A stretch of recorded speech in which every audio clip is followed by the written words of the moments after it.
Hi, Mark, and today we need to talk about the problems in Northern Ireland that were exacerbated by Brexit and are a current threat. Shortly before the 25th anniversary of the Good Friday Agreement, the British Secret Service MI5 has increased the terror warning for Northern Ireland. An attack in the former unrest region is therefore considered very likely. It's on the second highest level.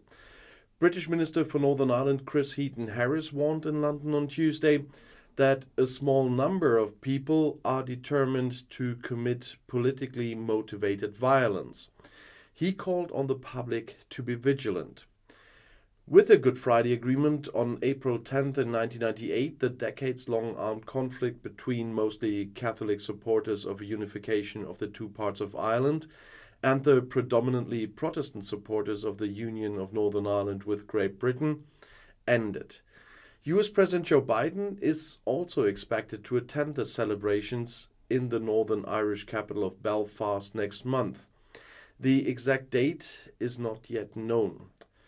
Britain's exit from the EU has upset the finely balanced relationship between supporters and opponents of Irish unity. The background is that the border between British Northern Ireland and the Republic of Ireland, which has long since become invisible, became the EU's external border with Brexit. Although Brussels and London settled their dispute over special rules for Northern Ireland, the largest unionist party, the DUP, rejects the compromise. On the Republican side, there are still active armed splinter groups from the former paramilitary organization IRA.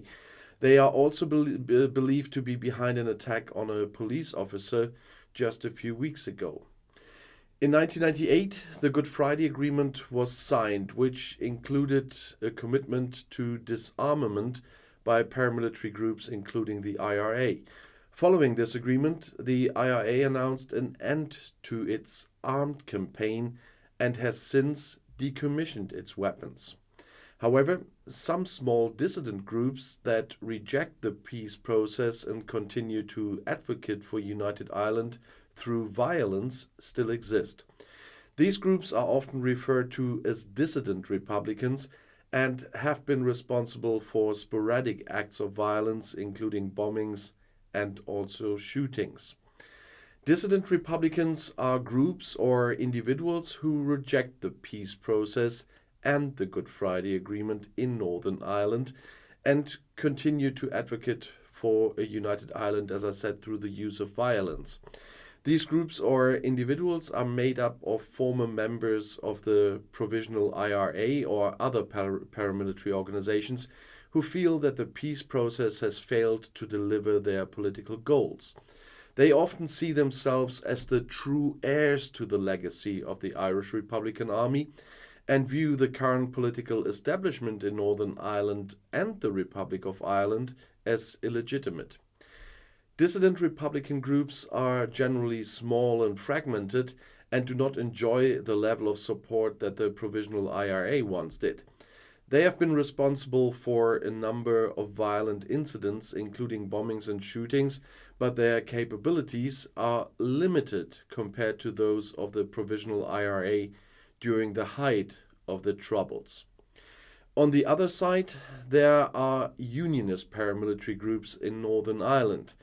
They are groups that advocate for the union of Northern Ireland with the United Kingdom and use violence as a means of achieving their political goals. The most prominent unionist paramilitary groups are the Ulster Voluntary Force, the UVF, the Ulster Defence Association, the UDA, and their affiliated groups. The UVF and UDA were formed in the 1960s and 70s as a response to the emergence of the Provisional IRA and the perceived threat to the unionist community in Northern Ireland. They carried out numerous bombings, shootings, and other violent attacks during the Troubles, targeting not only Republicans but also innocent civilians, including Catholics and some minority groups.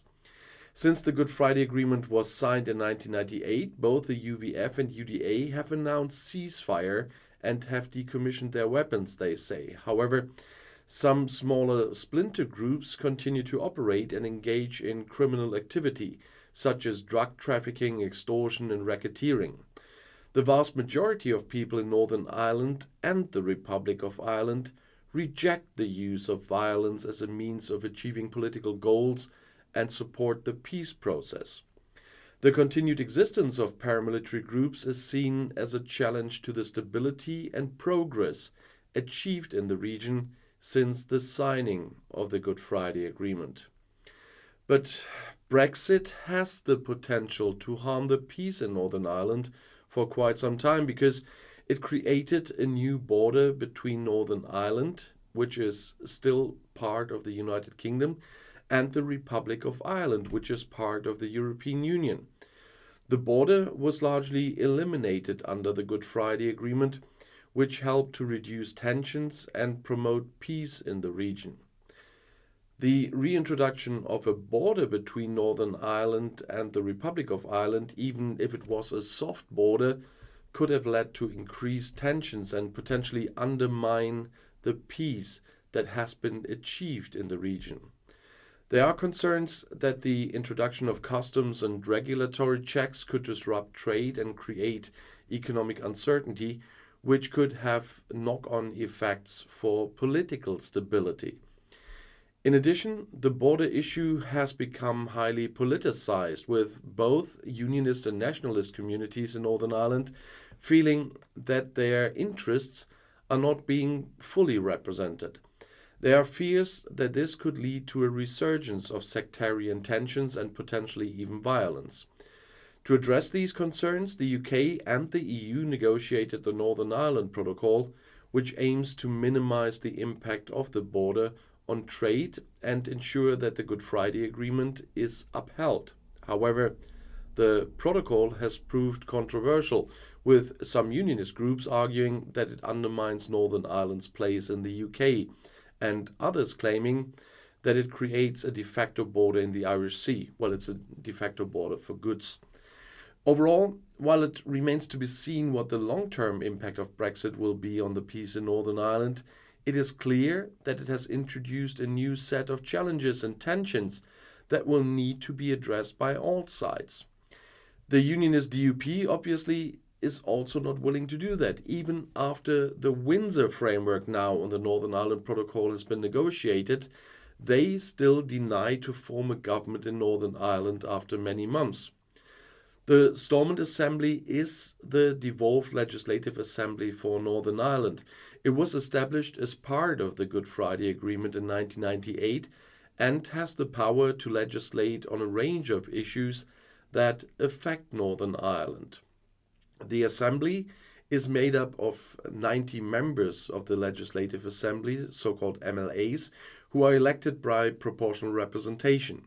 The Assembly operates on a power-sharing basis with representatives from both unionist and nationalist communities working together to govern Northern Ireland.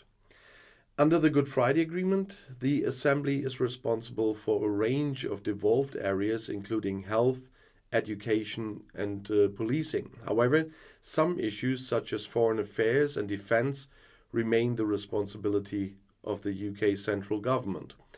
The Assembly was suspended for several periods between 2002 and 2007, and again from 2017 to 2020, due to disagreements between the Unionist and Nationalist parties. However, in January 2020, a new power-sharing agreement was reached, and the Assembly was finally reinstated at that point. And right now, the DUP is bringing the situation back again. The Stormont Assembly plays a key role in the governance of Northern Ireland and provides an important forum for representatives from both unionist and nationalist communities to work together to address the challenges facing the region. But as long as one side blocks government, even the Stormont break of the Windsor framework will not be active. And that is really ridiculous, because the Stormont break was there for more involvement of the Stormont Assembly into the Northern Ireland Protocol.